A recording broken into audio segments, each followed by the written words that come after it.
Et yo les potes, c'est Balkil. Alors, on va faire un peu comme tout le monde, hein, on va parler un petit peu de la PS5 Pro. La polémique, la PS5 Pro à 800 euros et 900 balles si tu achètes le lecteur amovible. Ah, ça me fait bien rire, moi, tout ça. Bah, franchement, vous me faites, par les influenceurs et d'autres personnes qui me disent, ouais, c'est trop cher.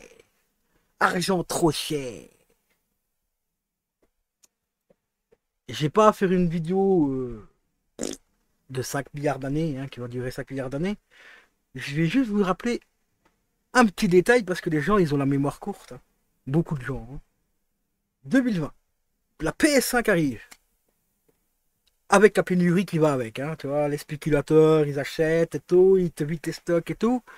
Et tu as des gens lambda, comme toi, comme moi, les fans de jeux vidéo, hein. Vous pouvez me rappeler à combien vous avez acheté votre PS5 quand il était en rupture de stock? C'était pas dans les 1500? 1500 euros? 1500 euros. Et vous râlez parce que la PS5 Pro coûte 800 euros? Et vous avez acheté vos consoles à 1500 balles. Voilà. Je pense qu'il n'y a pas plus, il n'y a pas besoin d'en dire plus, hein. T'achètes une PS5 toute simple, toute classique avec lecteur ou sans lecteur à 1500 euros et tu râles parce que la PS5 Pro coûte 800 boules. Si tu veux, hein, bah, si tu veux, il n'y a pas de problème. Il n'y a pas de problème. Bon, ah, bien sûr, je dis, comme tout le monde, oui, c'est cher, 800 euros, oui, c'est très cher. Même une PS5 classique à 550 euros, c'était super cher. Enfin, super cher. Oui et non. Parce que si on se rappelle encore une fois dans le temps, une PS3 coûtait 600 euros à l'époque. 599 euros. Et là, personne n'a dit que c'était cher. Là, on passe d'une PS3 à 600 boules à une PS5 à 550 euros. Donc, quand même, un gain graphique par rapport à une PS3, hein, on va pas se mentir. La PS4 coûtait combien? 400? 150 balles plus cher qu'une PS5, enfin moins cher qu'une PS5. C'est vrai que le gap graphique n'était pas important, enfin, sauf si tu avais la PS4 Pro, évidemment. Mais si tu as une PS4 Fat, bah, je suis désolé, il y a quand même un petit gain graphique, quand même, qui était là, quand même, qui était quand même présent. Alors, je suis tombé aussi sur un article aussi où il y a un mec qui a fait l'équivalent d'une PS5 Pro en achetant du matériel PC. Donc là, il a pris un processeur, bon, un peu plus léger quand même, parce qu'ici, son Pro c'était en 6 cœurs, lui, la PS5 a du 8 cœurs, mais bon, entre 6 et 8 cœurs, il n'y a pas non plus un gain extraordinaire non plus. Et il est arrivé à me faire un PC à 760 euros. Voilà, 760 balles. Mais il faut voir qu'est-ce qu'il a acheté comme matériel aussi, les gars. Est-ce qu'il a acheté du matériel neuf? Est-ce qu'il a pris du matériel d'occasion? Est-ce qu'il a pris du bas de gamme, du milieu de gamme ou du haut de gamme? Hein, parce que moi aussi, je peux te sortir un PC équivalent à une PS5 et en prenant que du matériel bas de gamme, carte graphique éclatée au sol, de la RAM verte, hein, sans dissipateur de chaleur et tout, et je te sors une console PS5, l'équivalent de la PS5 Pro à 549 euros par exemple. Mais qu'est-ce que ça va durer dans le temps? C'est ça aussi qu'il faut se dire, les gens, quand vous faites des comparatifs, combien de temps ça va durer? Combien de temps ta RAM va durer sans dissipateur de chaleur? Ton ventirac que tu vas acheter 10 balles sur Amazon ou sur AliExpress, est-ce qu'il va bien refroidir le processeur et tout ça? Donc il y a plein de choses à mettre en compte. Il y a plein de choses, vraiment plein de trucs à mettre en compte. Comme ici, par exemple, on sait déjà aujourd'hui que la carte graphique, pas la puce du moins graphique, parce que c'est pas une carte, hein, il n'y a pas la place pour mettre une carte graphique dans une PS5. Ce serait l'équivalent Attends, je vais te dire ça. Normalement, l'article il est quelque part ici. Je ne sais plus. C'était l'équivalent d'une AMD 7700, je crois, XT, quelque chose comme ça. Oui, voilà, ici. Voilà. C'est l'équivalent de celle-ci, enfin, d'une 7700 XT. Mais comme vous voyez, il faut savoir déjà quelle qualité ils ont mis.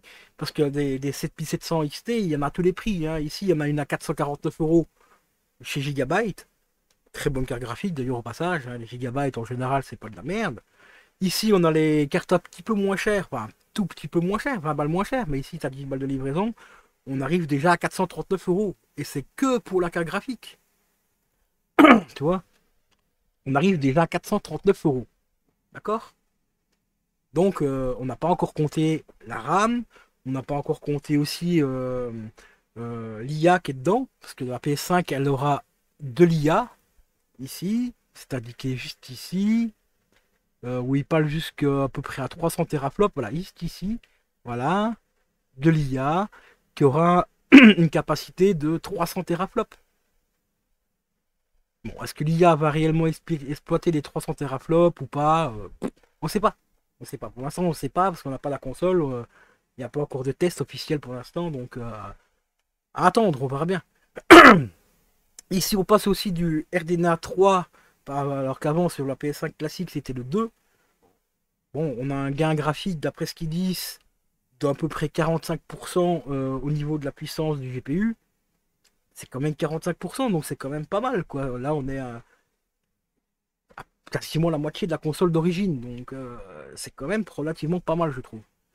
Par contre, ici, au niveau du GPU, enfin du processeur, là, on passe à 3,5 à 3,8, quasiment avec 3,9. Donc là, on a un gain du pros de 10%. Donc là, 10%, c'est pas grand-chose. Mais ici, là, par rapport à la qualité graphique, on a quand même 45% de plus. C'est quand même pas mal. Après, c'est bien d'avoir des machines à 300 teraflops, même 33 teraflops, comme c'est annoncé, parce que pour l'instant, officiellement, la console pure, elle fait 33 teraflops. Avec l'IA qu'ils ont injecté dedans, bah, comme c'est marqué là, on pourrait monter à 300 teraflops. D'accord, c'est bien. Mais le plus important, ce sont les développeurs qui font les jeux, quoi. Est-ce qu'ils vont avoir la capacité d'exploiter cette puissance? Je suis pas si sûr que ça. Je suis vraiment pas si sûr, hein. Je vais d'ailleurs faire une petite aparté concernant le dernier jeu qui va sortir de chez Microïd, le Cobra. J'ai vu un petit extrait, un extrait du jeu. D'accord. Est-ce qu'on a besoin d'une machine à 300 teraflops pour sortir un Cobra de chez Microïd? Je ne crois pas. Je suis pas vraiment pas plus sûr que ça. Donc c'est bien d'avoir des machines surpuissantes et tout, mais si les développeurs ne savent pas suivre derrière, que la console coûte 600 €, 1000 €, ou même 500, 5000 €, si les gens qui travaillent sur les jeux ne sont, sont pas capables de produire des jeux de qualité pour cette machine-là, bah, autant rester sur une PS4, hein, les gars. Voilà quoi. Moi je connais pas mal de gens, quelques personnes qui ont la PS5 classique, et à côté ils ont encore gardé leur PS4 Pro. Moi j'ai un ami qui a la PS4 Pro et qui a la PS5. Tu vois. La PS4 Pro, bah, il l'a donné à son frère et on a fait une fois un test. On a mis exactement le même jeu dans les deux consoles. Ben, si t'es pas un expert comment dire, quelqu'un qui s'y connaît bien en technologie, en FPS et tout ce qui va avec, en graphique et tout, à l'œil nu, il n'y a pas de différence, hein. Enfin, très peu de différence. C'est un peu plus beau quand même sur la PS5, on va pas se mentir. Parce que le jeu qu'on avait testé, je sais plus lequel que c'était, je me rappelle plus le nom du jeu. Je sais plus, parce que moi, le jeu, en plus, je ne l'ai pas ici, moi, enfin, je ne l'ai pas sur PS4. Mais ce jeu-là avait droit à un upgrade gratuit pour la PS5. Voilà. Dans ce papier, il disait que le jeu serait plus beau, machin. Il y avait un tout petit peu, ouais, c'était un petit peu plus propre. Un peu moins de merde, profondeur de champ, un peu plus intéressant. Mais c'était pas ouf. C'était franchement pas ouf. En comparaison que aujourd'hui, une PS4 Pro, tu peux en trouver une à 200 € sur Vinted. PS5 normal, c'est 550 € si tu l'achètes neuve. D'accord. Et dans les 350, 400 € si tu la prends d'occasion. Bon, bah, pour la différence de prix, bah, je prends une Pro, hein. Je prends la PS4 Pro, quoi, tu vois, pour le peu de différence qu'il y avait par rapport à ce jeu-là, bah, je reste sur une PS4 Pro, ça me suffit largement, quoi, toi. Mais bon. Voilà, petite vidéo. Et puis comme je dis souvent aussi, il y a beaucoup de gens qui râlent parce que ouais, la console est chère, c'est trop cher, c'est toujours trop cher. Mais quand c'est gratuit, c'est trop cher de toute façon. Parce que quand c'est gratuit, n'oublie pas que c'est toi le produit, hein, faut pas oublier une chose. Quand on t'offre quelque chose de gratuit, t'inquiète pas que la société te donne ça gratuitement, te demande des comparties, enfin, te demande des choses en contrepartie, genre une adresse mail, un machin, euh, quels sont tes goûts, quels sont ceci, quels sont ta qualité de vie, est-ce que tu as une voiture, machin. Et toutes ces informations-là, ils les revendent. Donc c'est toi qui deviens le produit quand c'est gratuit. Et donc ici, bon ben voilà. Alors ici, il y a un article aussi qui me fait rire en tout. PS4 Pro, voilà les prix. Les prix. Ouais, ouais, si tu veux acheter une PS4 Pro, elle a la FNAC à 504 euros. Donc ne vous fiez pas à ça, c'est la c'est la PS5 classique, hein, à 504 euros. Et encore ici, c'est un marketplace, hein, donc c'est quelqu'un qui la revend à 504 balles. Avec les lecteurs, donc PS5 normal, hein, donc 504 euros. Chez Darty, marketplace toujours, elle est à 512 euros. Et je crois que c'est aussi la PS5 classique. On va quand même aller voir vite fait. Voilà, c'est la PS5 classique. À 512 euros si vous voulez. Voilà, avec le lecteur. Donc avec lecteur, donc c'est quand même pas mal. C'est ça, moi, c'est ça le gros souci de. Enfin, qui m'emmerde un peu en fait. C'est que c'est 800 balles la console et t'as même pas le lecteur qui est fourni avec. Voilà, si tu veux le lecteur, ça a acheté à part, c'est 100 balles de plus. Enfin, c'est 100 ou 150 euros de plus. 150 euros parce que tu as aussi le pied en métal. Donc voilà, ça c'est un peu. Là, c'est un peu abusé. J'avoue que c'est un peu abusé. Mais encore une fois, est-ce que 150 euros c'est cher ou pas? On peut vite regarder un petit truc. Lecteur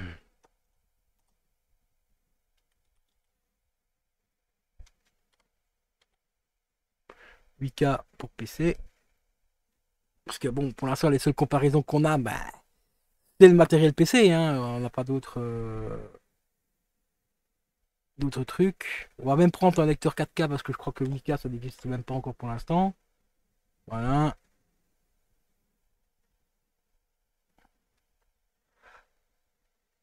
Voilà.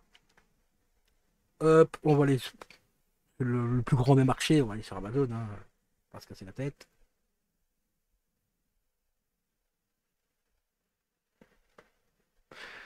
Et ici encore, je suis sur Amazon Belgique. Voilà, un lecteur 4K. Bon, ici il fait 3D. Bon, il faut déjà compter à peu près 130 euros. Juste un lecteur, hein. Juste le lecteur 4K, machin, pour PC. Et encore ici, c'est un lecteur externe. L'autre, il s'intègre quand même dans la console. Là, c'est 130 euros. Ici, il vous faut le lecteur plus le pied et tout pour 150 euros. Voilà, t'as les prix, ils sont là. Et voilà. Après, on va regarder un petit peu d'autres. D'autres, ici, on a un lecteur Blu-ray, CD, DVD, machin, en aluminium et tout. 150 balles. Parce que si vous voulez comparer, on va comparer, hein. Voilà. Ici, il fait même pas 4K celui-là, hein. Bah, je crois pas, du moins. Système d'exploitation Linux, machin, ok. Là, c'est pour Linux. Ici, on a un graveur, ici, graveur Blu-ray. Bon, bah, graveur Blu-ray, c'est aussi un lecteur, hein. C'est quand même 100 balles. Voilà. Donc, vous voyez que c'est pas extrêmement cher. Moi, je trouve que le lecteur n'est pas si cher que ça. Parce que, bon, voilà, entrée de gamme, la marque, pour moi, c'est de l'entrée de gamme. Lecteur 4K, bon, après, il fait 3D. Admettons, allez, on va dire qu'on va compter qu'il fait 110 euros, 100, ouais, 110, 120 euros. Parce que celui-là, il fait 3D. Bon, on s'en fout un petit peu de la 3D. De toute façon, aujourd'hui, il n'y a plus de films 3D qui sont produits, donc on s'en fout. C'est quand même 130, on va dire 110. Voilà, c'est quand même assez cher. C'est quand même plus de 100 balles, un lecteur externe, enfin interne ou externe pour un PC. C'est pas donné, hein. Si vous voulez regarder par exemple chez Coolblue ici, donc c'est un site belge. Voilà, on va prendre un Sony. Bah, comme ça, on aura vraiment la comparaison parce que je me doute bien que. Et encore ici, c'est une platine de salon, il me semble. Ouais, là, c'est une platine de salon. C'est 260 balles. Ici, c'est plus réduit, donc c'est un lecteur interne. Mais j'aimerais bien de trouver un petit peu un site lecteur Blu-ray 4K. Voilà. Il y a celui-là, le Verbatium. Ici, il est graveur et tout, mais il fait pas 4K. Hein, tu vois, c'est 100 balles déjà. Un graveur, mais un graveur, ça fait lecteur aussi, comme je l'ai dit. Hein. Bon, ici, c'est quoi? Voilà. Lecteur Blu-ray externe, slim, machin, nanana, et compatible 4K. Voilà. C'est 106 balles, 100 balles. Tu vois, donc le prix du lecteur, pour moi, est dans les prix. C'est tout à fait correct hein, pour un lecteur 4K et tout. Et encore ici, d'après ce que je vois sur certains articles, ils disent qu'on pourra avoir un upgrade jusque, jusque de la 8K. Je sais plus si c'était ici l'article où il parle qu'on aurait un upgrade des jeux jusqu'à 8K. Bon, ça reste à voir encore une fois, hein, mais on verra bien. Mais bon, parce que j'ai lu plusieurs articles, donc je sais plus si c'est si c'est sur celui-là que j'avais vu ça.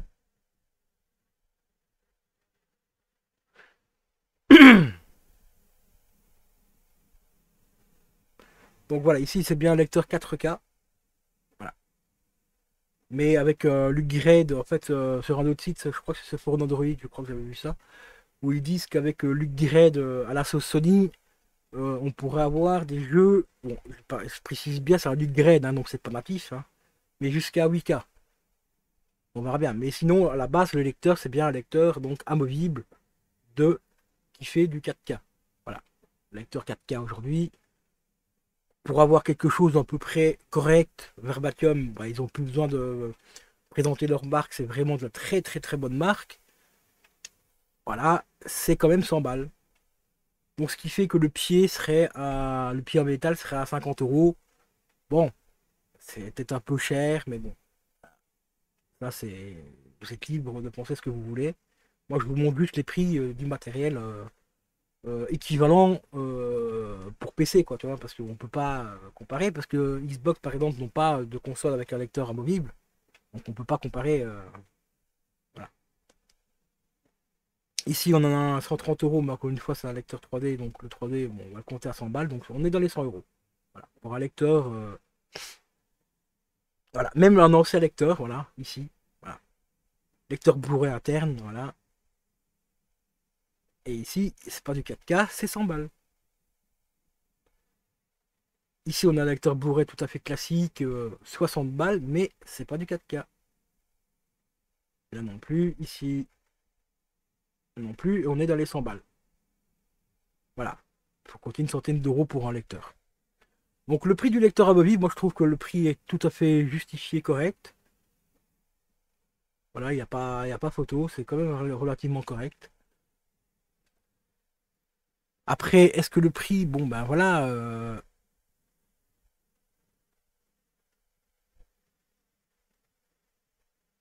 voilà. Est-ce que le prix de 800 euros est justifié ou pas quand on voit déjà les specs, ici on passe donc de l'AMD Zen 2 à un Zen 3 d'après les rumeurs. Pas Zen 3 mais en RDNA 3 pardon. Avant c'était du 2. Bah, tout ça, ça se paye les gars. Hein. La technologie, bah, vous voulez des consoles de plus en plus puissantes, avec plus de teraflops, avec plus de ci, plus de ça et tout. Ben, vous l'aurez pas gratos tout ça. C'est de la recherche, du développement et tout. Et ça se paye malheureusement. Ça se paye en interne. Et tout, il y a des ingénieurs à payer et tout, donc forcément bah, le prix va enfin, se répercuter sur le produit final. Hein, voilà, quand par exemple on peut comparer ça à un PC, tu sors un PC par exemple, les anciens PC gamers qu'on trouvait à Intel par exemple, par exemple les quatrième génération, bah, ça coûtait pas cher, aujourd'hui tu passes à la 12e gen, bah, regarde la différence de prix quoi. Voilà. Mais bon. Mais moi, ce que je te disais tout à l'heure, ce qui me fait rire, c'est que les gens, là, ils commencent à râler parce que ça coûte 800 balles et ils ont acheté une PS5 il y a 4 ans d'ici à 1500 boules.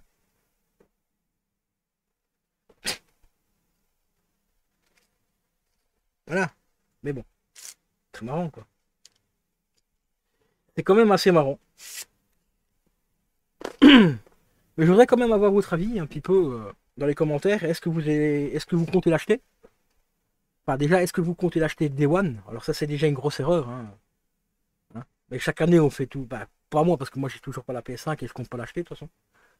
Mais tous ceux qui sont fans de console ou fans de technologie, vous achetez quasiment, enfin pour la plupart du moins, c'est pas une généralité non plus, mais la plupart des personnes, vous achetez tout Day One, puis après vous râlez parce que c'est buggé et ainsi de suite.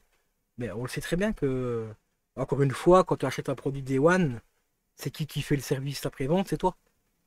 Tu vois? C'est toi qui vas essuyer les plâtres et tout. C'est pas Sony ou c'est pas Xbox, hein. Ou c'est pas Nintendo non plus, quoi, toi. Donc arrêtez d'acheter des produits Day One et attendez un petit peu, quoi. Attendez de voir déjà des tests, quand il y aura des influenceurs comme Monsieur J, hein, pour ne pas citer son pseudo. Hein, Monsieur J qui dit oh je vais offrir une PS4 Pro à ma communauté, et puis au final on la retrouve chez sa copine, quoi, tu vois. Voilà, quoi, tu vois. Donc après je peux comprendre que oui, 800 boules c'est une somme, hein, bien sûr. C'est une très grosse somme. Moi personnellement pour 800 balles je préfère acheter un PC, quoi, tu vois. Un PC c'est quand même vachement plus ouvert qu'une console. Une console à part jouer à des jeux vidéo et aller de temps en temps sur internet ou regarder des films en 4K ou peut-être en 8K si le lecteur est compatible 8K pour les films, ça reste très cher. Avec un PC, bah, tu peux faire plein de trucs, quoi, tu vois. Tu peux faire du montage vidéo, tu peux faire du montage audio, tu peux tester des IA. Tu vas sur un site internet, tu tapes IA par exemple, tu peux tester de l'IA, que ce soit de l'IA en création d'images, en création de vidéos par IA ou euh, du montage vidéo IA aussi. Avec un PC, tu peux faire plein de trucs. Que ta console, elle sert principalement qu'à jouer, quoi, toi. Même si aujourd'hui ils intègrent de l'IA, comme c'est marqué là, pour augmenter la puissance de teraflop. Ok, ok, mais bon, encore une fois, c'est bien d'avoir des consoles super puissantes et tout, mais si les développeurs comment dire, le matériel ou le budget nécessaire pour exploiter la puissance de la console, ben on se retrouvera encore avec des jeux équivalents à une PS4 classique, voire une PS5 classique. Voilà, c'est ça aussi qu'il faut se mettre dans le crâne, quoi. Là, Sony, eux, tout ce qu'ils font, ils font rien de mal. Ils proposent juste l'évolution du matériel, parce que le marché continue à évoluer, donc il faut qu'ils suivent derrière. Ils n'ont pas trop le choix s'ils veulent rester dans la course, enfin dans la course, dans la concurrence, parce que même il n'y a plus trop de concurrence par rapport aux consoles, enfin du moins je trouve pas. Il faut qu'ils restent quand même à un niveau d'excellence, voilà. Mais après, ben, le prix, ben, ça suit en fonction du matériel qui est dedans, quoi, tu vois. Voilà, quoi. Parce que ici, je vous rappelle quand même, c'est marqué juste là, la puissance de la PS5 classique, elle faisait 10 teraflops. Aujourd'hui, on passe quand même à 33,5 teraflops. Mais après, c'est que des chiffres, les gars. Il faut savoir les exploiter, tout ça. Et aujourd'hui, c'est pas trop le cas, hein.